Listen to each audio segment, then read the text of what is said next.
Record to the cloud. Okay, Awesome. wonderful. Angelie, you're on. Thank you so much. So this recording will be available to the unBurnt community. I am the guest speaker. My name is Angelie Patel. I'm the founder of Camp Hippocampus. That has been the mix of my instructional design background, my applied positive psychology background, years of trying to figure out how do we distill all of the great things that are possible to learn in this world into things that we'll remember. And that's the key here. The hippocampus is the part of the brain dedicated to memory. And if we forget about it, ironically or coincidentally, we lose track of all the great memories that make us proud of who we are.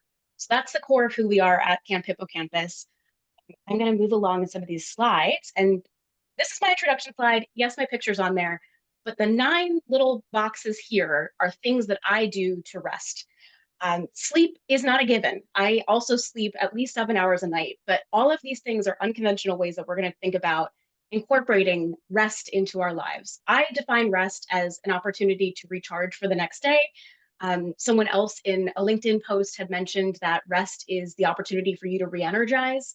So I think some people may have a stigma that rest is disengagement or doing less or being unproductive, but you can't be any more productive if you're not refueling yourself and giving you the opportunity to do better the next day. So some of these things that I do, the joke about rowers is that they're a rower because the first thing they mention is they're a rower. So I love doing the rowing machine. I have not gotten onto the water yet. That's my opportunity to do a little bit of meditation, do a little bit of focus, but also get some movement in my body. I do pottery painting. I sing in the car when no one else is listening. I love walking around Epcot, just walking. I'm a Florida resident, so I've got the annual pass. I go for a walk. And taking long weekends. And those are all things that allow me to do my best, bravest work. And we're going to talk more about these particular forms of rest in a minute. Like I said, we can't take sleep for granted. We're going to talk about all this more. Allison had mentioned that we're talking about the neuroscience of rest and then using this camp model to infuse these short-term habits into potentially longer-term habits that help you build rest in as something that you prioritize, not something that's secondary to the work that's important to you. I will also say that the neuroscience of rest has to start with sleep. I will say sleep is so much more than just turning off your brain. It is when your brain can consolidate your memories. It gives you the opportunity to flush out all this metabolic buildup that happens throughout the day. So if you've ever heard someone say, oh, I really just want like a car wash for my brain, that is what sleep is doing. It's letting you get rid of all the gunk, start the next day fresh. And then if you also remember the Inside Out movie where they had those little mechanics that were taking all those core memories from the day ahead and then putting them into long-term memory, that's also happening. It's fun when it's a cartoon and Inside Out can kind of personify those characters, but your brain's really hard at work when you're sleeping. The other thing that's really important about sleep is the emotional regulation. So if you find that you're on the path to burnout or and you're having all of those big emotions, that tension, the anger, um, the short to frustration feeling that just everything starts to make you upset. I got that way badly several years ago. Everything made me upset, every little pin drop. Your REM sleep, the end of your sleep cycle, is when your body has the chance to catch up and do some emotional recalibration. So if you're not letting yourself sleep, you're not giving yourself the opportunity to let your emotions fully express themselves, get resolved, and then move on with a fresh start for the next day. So I know sleep is important, especially when 40% less memory could be retained if you're not sleeping. So if you've done 100% of your day and you're only remembering 60% of it, most of your best moments have been forgotten over the past few months, days, years, because you didn't give yourself the chance to consolidate those memories. So lots is happening during sleep. I want to make sure that's super, super clear. Any questions about sleep, let me know. But I think that intentional rest, as Ashade is putting in the chat, that's the important part here. It's the building block for so many more things. The other piece about memory that I wanted to talk about, especially as the hippocampus name brings up, is that the hippocampus is very story driven. So all of those memories that you're thinking about, whether it's a family vacation or really big work presentation you're proud of, all of that is story driven. There's a beginning, middle, and end. The hippocampus is putting all of those short-term memories together into a story that you want to remember. So when you think about the story of your day, how does the story of your day typically end? Do you end it with an intense routine of brushing your teeth and your 12-step skincare routine, or do you just end up falling asleep and you don't really remember how you got there because you were just too tired put an end to your day? And does the current story that you tell yourself about sleep feel good? Do you feel embarrassed that you needed to take a nap? Or do you feel proud of yourself that you took 10 minutes to recharge and do your next best work for the next hour of the day? Um, Part that I really want to make sure is super clear is you get to choose what that story is. So if the story you're telling yourself about rest right now isn't feeling good, it's feeling shameful, it's feeling uncomfortable, it's feeling difficult, you have the opportunity to tell yourself a different story. I introduced the camp model because it's a way to infuse a new chapter to that story, a new experiment, some new data points, ways to end that story and start a new one in a better way. And I see a question. So, sleep and being a new mom, disjointed sleep and extremely minimal sleep is non negotiable. So, what are the ways to mitigate the effects that are going to have better long term effects? Fantastic. Great question. I will get to that in just a split second because I think there is also more to rest than sleep. And that's something we're going to talk about, those little moments of rest that don't necessarily involve a full 8 hours all the time. I completely recognize and appreciate that being a new mom, you're constantly adapting to the situation around you. You also have access to just untapped, unbridled wonder, which is something that I want to talk a little bit more about. The wonder of being a new mom and having a baby that's learning the whole world from scratch through your lens, through your perspective, could be a lot of energy in and of itself. So I do want to talk more about that, but it's a great question. Um, and that Becca's asking, does anyone else find that when you need the most sleep, your brain is least likely to let you have it? You make time for it, but the more stressful times when you can't sleep, those anxious dreams wake you up. Yes, exactly. There is an importance to sleep, but filling up your day with the things that are going to help you go to sleep restfully or tire you out enough that you feel like you can rest, that you've done things you're proud of, that's going to make a difference too. Great questions. Great questions. I'm Angelie, if I gonna, could I yeah, dive in there just to add a little bit more? This is something that comes up please. frequently and is a marker sometimes of either burnout or you're sort of on your way to burnout. It's the moment where, you're sort of realizing you're in fight or flight, right? And so Mhm. physiologically, there's an impact where actually you can't shut it off. And it's ironic because it is when we need to rest the most, when our body is kind of fighting. We're just in this complete overdrive. And so it's a really important call out. That's a signal, it's an early warning sign that you have to take stock and really pay attention to other ways outside of just sleep as a core pillar of rest. So we're going to talk about the other ones. You need to be doing other things to help offset your body not really being able to turn it off. So I just wanted to call that out, that that's an early warning sign. Super important. Thank you, Allison. Yeah, I hope that no one's in that situation right now, but if you're here and you're paying attention, you can either prevent it or you can do something about it now. So really great call out. I will scooch ahead a little bit. This is a metaphor that I'm hoping we can use to guide the rest of our conversation. If your neural pathways are like the roads that you've traveled, they're the ones that you know inside and out. You know your job inside and out. You know your morning routine to get your breakfast on the table. You know how to drive. And sometimes you get to your destination and forget how you got there because it was just such an autopilot thing. That those are the roads that are well paved. Those are the ones that you know that you can drive. What we're trying to do right now is start to form new roads. We're trying to build out these dirt paths that you're going to start to pave over time that lead to places unknown, uncharted territory. And in this case, the uncharted territory is the idea that rest can be a given, that you can decide that you have that permission to rest, build it into your life, and rebalance your life a little bit. It doesn't have to be something that you save for later or that you think you have to earn.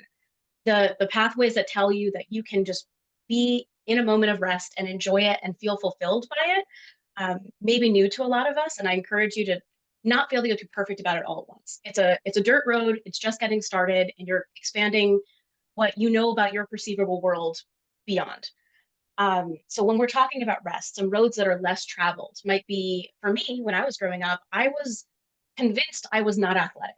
Like it was just every sport was difficult. Everything felt like I was clumsy or I was the last picked on the team.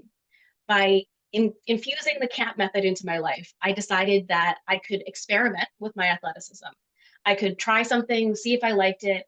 If I didn't like it, I could pivot. But if I did like it, I built up the intensity of my commitment to it until it became something I couldn't remove from my life. So for me, that was rowing. I started with one class. All days it was Thanksgiving or the day after Thanksgiving, and they did Thanksgiving. So in between using the rowing machine, we were doing planks. And again, all these limiting beliefs are telling me I can't do this. There's no way. But I survived the class. And then I did one class a week, and then I did two classes a week. And before you know it, this road that was completely unpaved, this concept of athleticism I never thought I had, became a core part of my identity. And it started really small. So where could there potentially be uncharted um, areas of rest in your life? There's a lot of options. So we're going to look at those now. Oh, not backwards. Let's go forwards. There we go. So the stories that we tell ourselves about rest, do they align with your next best self? And we're going to see if which ones could potentially do that for us. So there are, oddly enough, 7 different types of rest. We've talked about sleep. We've talked about the physical component.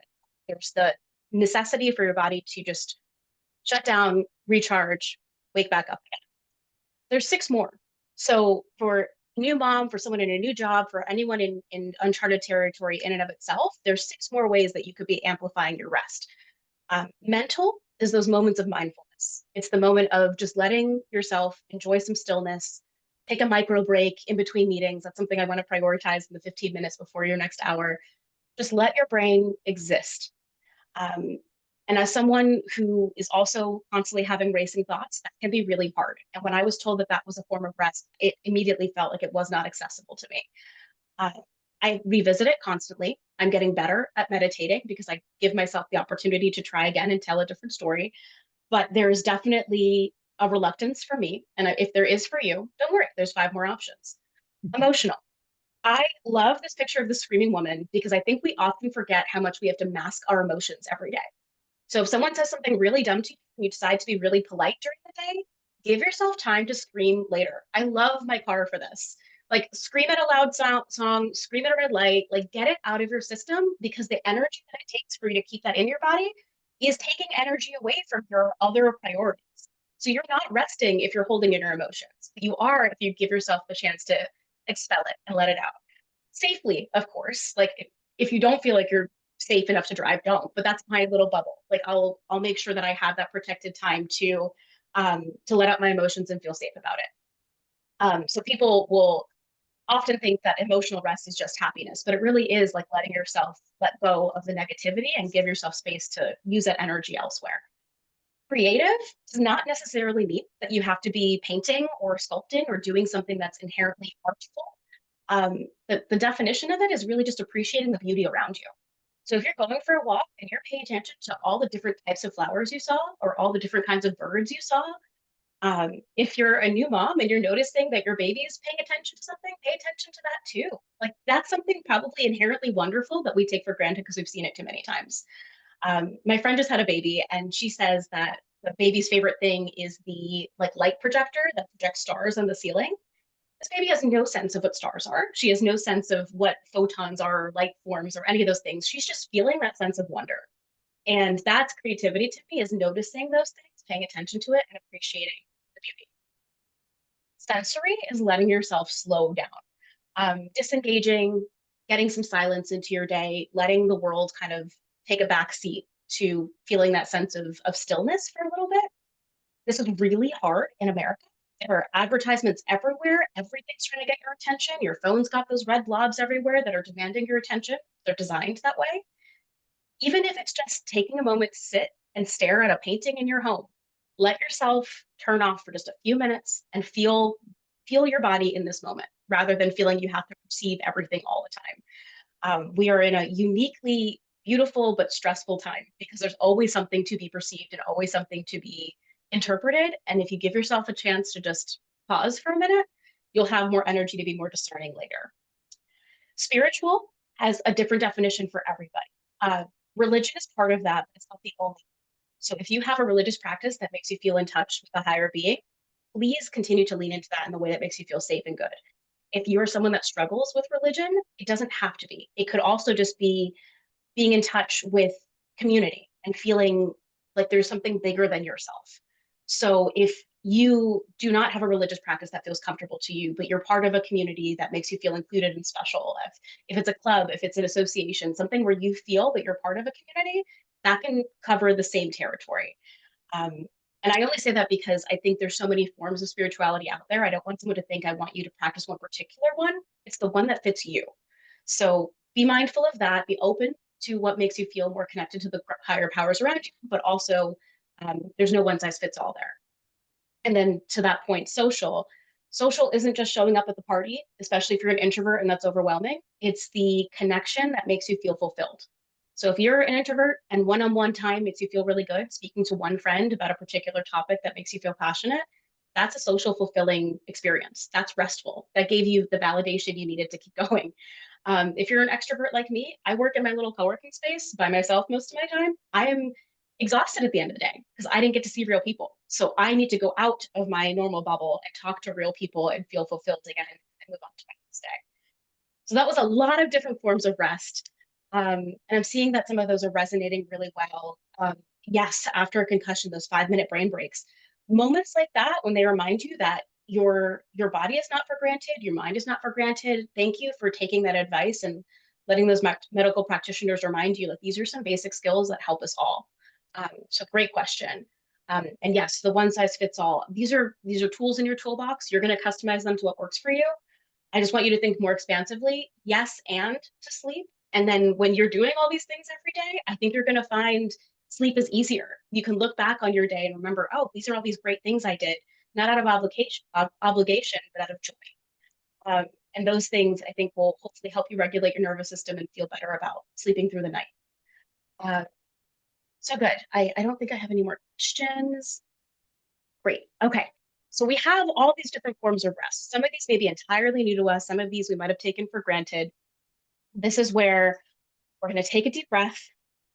We're going to reflect and we're going to think about what are the things that came up while I was speaking about the 7 forms of rest. Are there things that you've tried that you've forgotten about?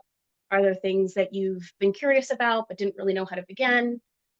We're just taking a deep breath, reflecting, slowing down a little bit. I know I talk fast too, so I need to fill these in for myself so that I'm not speaking too quickly for everyone else to keep up. But thank you for using the chat and definitely keep those questions coming. Let's move into the next section, which is what we're going to do about it. So the CAMP method, again, I've been using this for years. An example that I use is last year I took my first international solo surprise vacation. So the company planned it for me. I didn't really do anything other than tell them the things I enjoyed. I went by myself as a woman to a country I didn't know I was going to until I opened the envelope. That didn't happen overnight. Was it the best choice I've made? Absolutely. But that level of like, oh, this is how I can choose to vacation and refill my cup happened because I did smaller things over time. I started by taking myself out to dinner and not feeling uncomfortable that people were paying attention to the, oh, who's the single lady? Did you get stood up? No, I just enjoyed dinner. So it ramped up a little bit to, I'm going to do a little solo weekend to a town that's drivable, or a solo weekend to a town that's an hour-long flight away. And can I start to make those discerning decisions of, because I'm not answering to anyone else for this vacation, I'll pick the things I want to do. So I don't have to pick the most accessible activity. It could be the one that's a little bit harder to get to, something I'm excited to do. Those things that are harder to plan for when you're thinking about everyone else, that was the part that I needed to test for. It's not always thinking about everyone, it's centering on me. And yes, making new travel pathways is exactly what I was doing. I was going to different countries and exploring different parts of the world that I didn't normally get to see, and that took some time to build up. So where I have that visual of places uncharted, it starts small, it builds up over time.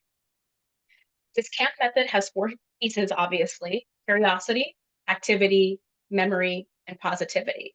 And what I'm going to do is give you all a handout that has some boxes to fill in as we're going through this model together. Some are for short term and some are for long term. And short term could be as simple as I'm going to take myself out to dinner and enjoy how it feels to just focus on my meal. And that's a really great way to be creative and explore new foods and recharge in that way.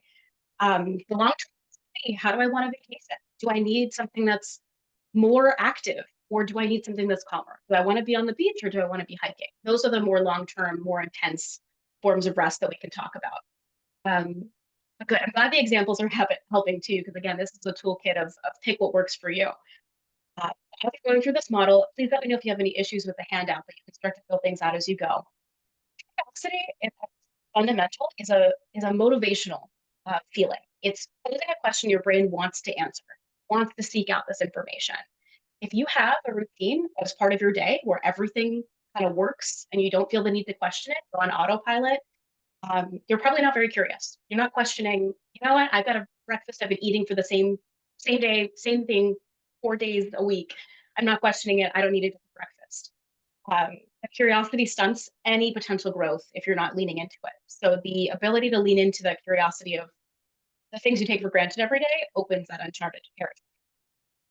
Thinking and hypothesizing only gets you so far. So the activity is what unlocks the new memories for you. If you're not making new memories, if you're not doing anything outside of your day-to-day routine, there's no new data to interpret. So you're just spiraling into the uh, hippocampus, which has this great store of memory for you that's going to say, yep, this is what you did last time, and yep, this is what worked last time, and this is all the stuff you've already done, replaying it back to you. There's no new data for it to say, oh, you know what, we could try it a different way. So the activity is the really important part here. You have to try to expand what you take for granted and do something in a new way. Memory, of course, as we've been talking about, is the validation that you did something new, that you're committing it to your story and incorporating it into the things that you want to do in the future. I say this is the kind of stuff that you want to tell a friend. Like, if you are your own best friend, then you want to keep it in your memory store so you can remember it for later and reflect on those good things. So all of the great work that you're doing, you're not sleeping enough to retain that memory or not making a concerted effort to retain it, you don't really get to see the benefit of it. And then positivity, this comes from the applied positivity definition, not the toxic positivity. This is not about being happy all the time. This is about seeing progress. This is about seeing growth. This is about seeing a reduction of stress or a new archive of all these great things that you've done that you're proud of having done. It's not about just sheer happiness. And I say that because I come across as a very happy person, but I think the core to my resilience is holding space for the things that were hard and feeling proud of having come up the other side. It doesn't come from just tuning out the difficult things that are going on. It's leaning into those difficult things. But it only feels rewarding if you've tried a new question, done something new, chosen to remember it, and then given yourself the benefit of seeing that change over time. So that's the CAMP method. It is still a work in progress because as I am naturally curious, I'm always trying to refine things. But we're going to try to use it to make yourself some new hypotheses for how you want to rest in the coming weeks. I'm saying coming weeks, I'm not going to be one of those facilitators that says, I want you to commit to this right now and text a friend, this is how I'm going to rest. None of this should feel forced. I'm not shaming you into rest. I'm giving you some tools and I'm hoping that you'll get to use them in the way that makes most sense for you. So that's how we're going to go about this. Very positive, very lean into it because that's how the brain's going to be most receptive to it. So that being said, with curiosity, you're going to notice something. Curiosity is an enabler of some of our best memories. What's going to happen when you're posed with a new form of rest? So let's say I want to take up yoga. I'm curious about yoga. I'm envious of people who do yoga. That's a great emotional indicator. Hey, like someone else is doing something I'm really kind of feeling a way about. That's a good way to lean in and say, I want to answer that for my brain and say, this is something I could be good at. I'm not sure. I'm a little envious. Let me see if I can lean into it. So I'm envious of people that do yoga. I'm curious about it. Your hippocampus is going to tell you, well, this is all your previous experience with yoga. And it's probably going to tell you, here's all the times you've tripped. Here's all the times that you've hurt your back trying to stretch too much. Here's how good everyone else is and you're not. It's going to tell you all of that context and all of that old narrative and say, this is me helping. This is me telling you, like, be mindful because these are all the things that could go wrong. And because I never pronounce it right, I have to write it down. The anterior cingulate cortex is going to show you the gap of what you don't know. So it's going to pay attention to all the things that you don't know about yoga. You're going to look at the website and be like, I don't know anything past 101. What is hot yoga versus regular yoga? All of those questions are going to come up. And then you're going to have a choice.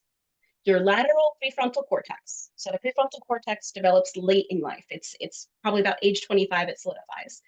That's where you get to make a choice. You're either going to choose anxiety and inhibit activity. You're going to say, nope, there's too much I don't know about yoga. I'm anxious. I don't feel good. I'm going to disengage. Or you're going to lean into curiosity. And you're going to say, I don't know yet. I'm curious about it. I want to see what could happen if I do one yoga class. And when you go down that curious path, instead of feeling shame or discomfort, leaning into that discomfort and saying, this is something I'm curious about, your memory is going to get encoded so much stronger. You're going to remember that first yoga class as being transformational, good or bad.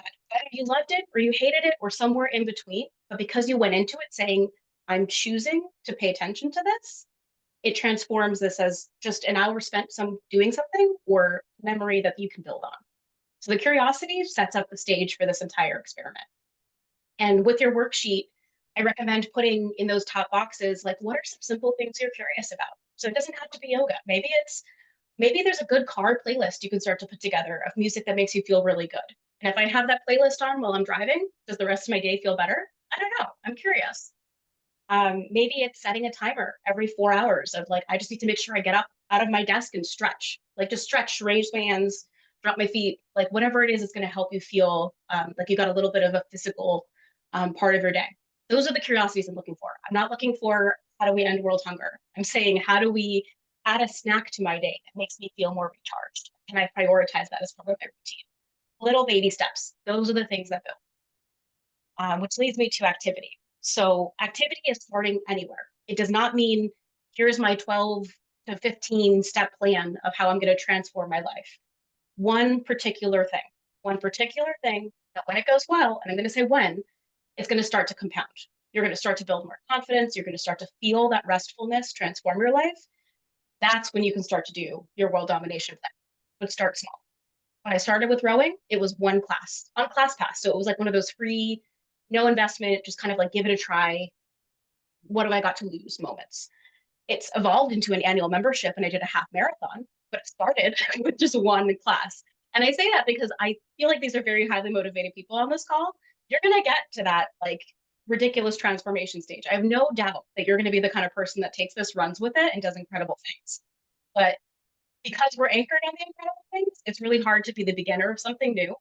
And if we've been told, or if we have this reinforcement that rest makes us lazy, or we could have done more work if we chose to stay up an extra hour, that narrative is holding us back from a new level of growth. So if that activity is, I'm going to commit to going to sleep at 10 o'clock every night this week and see if that works for me, regardless of what the next morning looks like. Or I'm going to make my checklist before I go to bed because I'm curious if that checklist helps quiet my mind. Those are the activities we're talking about. It's definitely a mindset shift. Absolutely.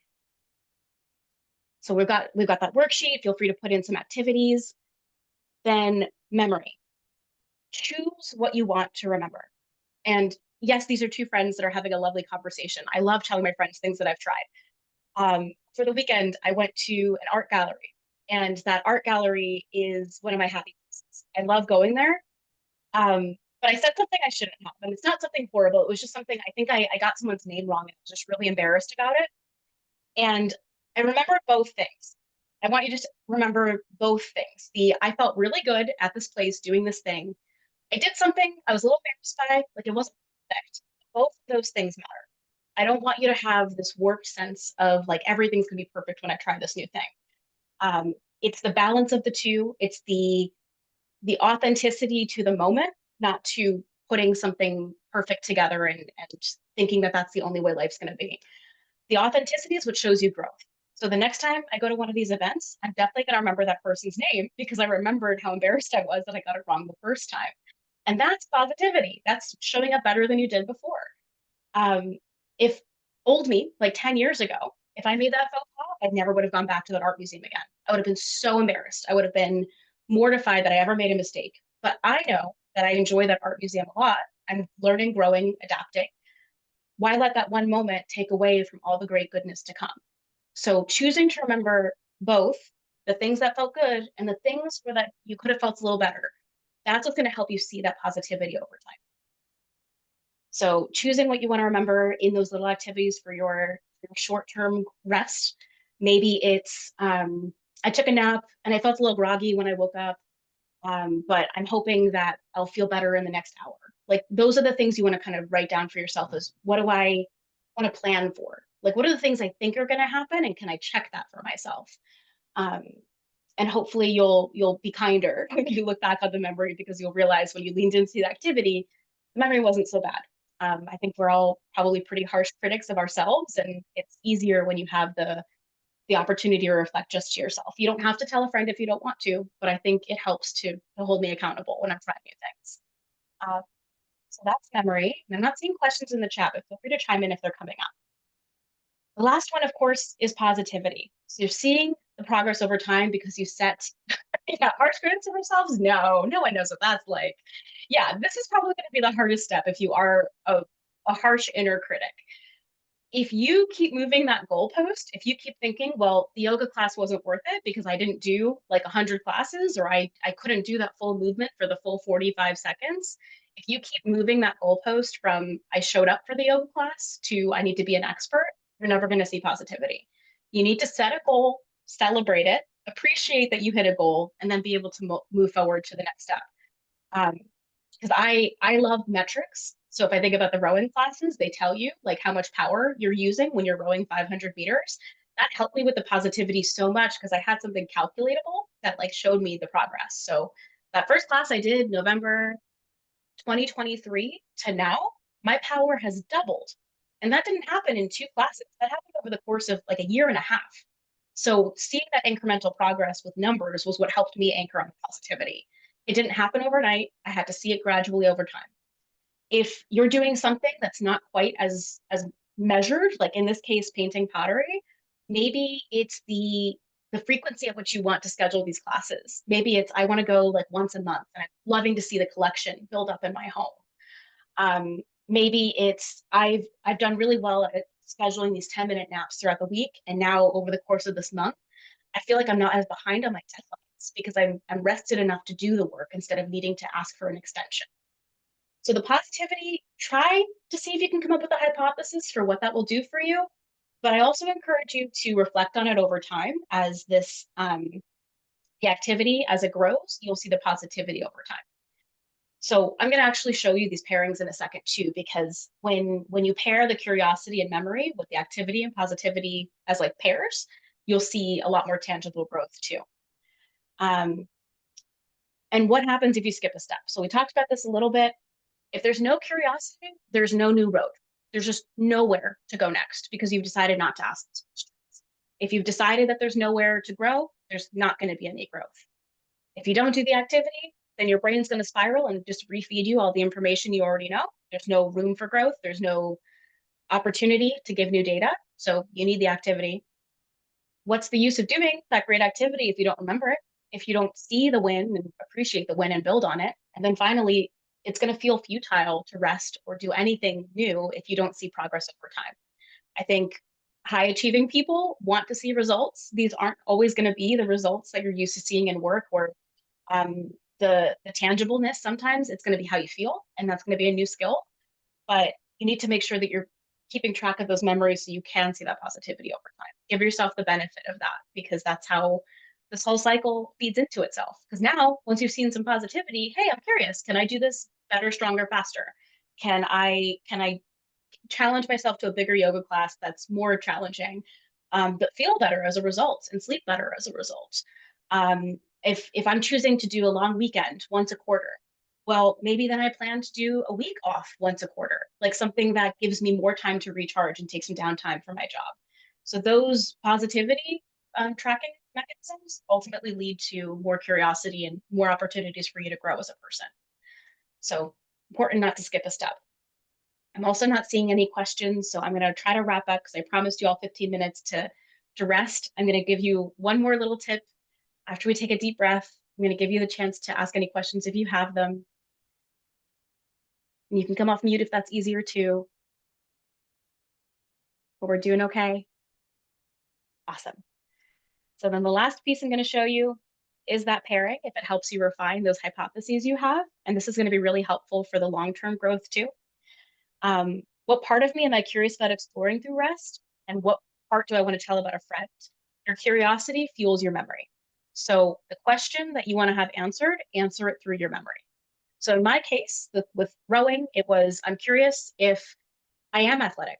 Like, is there something I could be doing that challenges that expectation that I'm not athletic?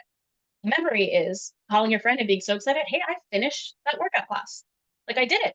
That answers my question. I am athletic. I found something that worked for me that makes me feel more in touch with my body and makes me feel like I want to rest now. Like that's a big character arc to develop for yourself, that you have a question you want answered and you're satisfied by the answer. So these may not be the most tangible, measurable things, but they're the feelings that you're going to notice for yourself.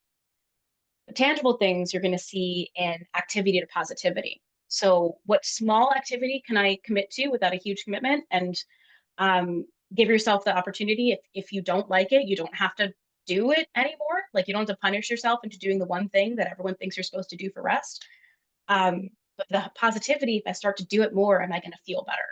So if going for one nature walk on a Sunday makes you feel really, really good, the positivity could be turning it into a weekly routine. It doesn't have to be a major life transformation to see that positivity over time, but you're going to notice all of those little choices that you're making start to add up. And that's where the long term, if you have any of those short term forms of rest that you really like, if the yoga is the one that works for you, maybe the long term is doing a yoga retreat and seeing if the yoga retreat feels better or worse. Does it feel better because you're leaning into a skill you really like? Or did it feel worse because you felt like too many pressures were interfering with your ability to enjoy a hobby? Um, those are both plausible and both totally okay. Like you don't have to be an expert in everything you find restful, but you could find that you're open to more opportunities because you gave yourself the ramp to try them in the first place. So please continue to enjoy those worksheets. I'll post it one more time in case anyone missed it. And then I'm going to start to wrap up with this idea of now we're at potentially some roads that could be paved. Um, Pay attention to what small choices you've made that make you feel the best. Um, what long-term plans will get you excited as you anticipate them along the way. Those are like little small activities where, in my case, if it's planning a vacation, like packing the bag, that added a little bit of moment of rest. I could put something into a suitcase and not think about anything else for a little while, mentally time travel to where that vacation could be and feel really good about that moment. Um, if you are someone that is looking forward to a birthday, like that's a thing to get excited about. Get excited about the birthday. Spend 15, 20 minutes planning something that you look forward to doing in the upcoming year. And then the small things that give you more energy if you ramp up the intensity, like I said, the yoga class versus the yoga retreat. Maybe it's helpful to do these things you love more regularly or with higher intensity. So see what leans into that. For me, the rowing classes that led to the half marathon was transformational for me. It is not for everyone, and that's totally okay. I do not see myself being a Boston Marathon runner. I found the thing that worked for me. So there's so many different options out there. And over time, you're going to see that reluctance to try the new thing, the walking on the dirt road versus the comfort of the paved roads you already have in your mind, you're going to find more paved roads. You're going to say, this is easier to do, or this is more enjoyable, or this feels less shameful and more rewarding to do because you gave yourself the permission to do so. So great. We have a minute left of the prep time. I promised I would be done. I have a little survey. If that helps to put here, I will do that. But it would be really helpful for me to hear what resonated, what didn't. If you do try something new for rest, I would love to hear it. If you have a new plan of what can be an experiment for you to try in the coming weeks, that survey is there for you to share your thoughts. And I'm super grateful for Allison for inviting me to be a guest speaker for the unBurnt community. This recording will be in the unBurnt community. I'll share the worksheet there too. But it's just been a pleasure to be with you all today. Thank you so much for your time and attention. And I'm still hanging out if you have more questions, but I wanted to give you permission to take that 15 minutes of rest before your next obligation if you wanted to do so. So thank you all so much.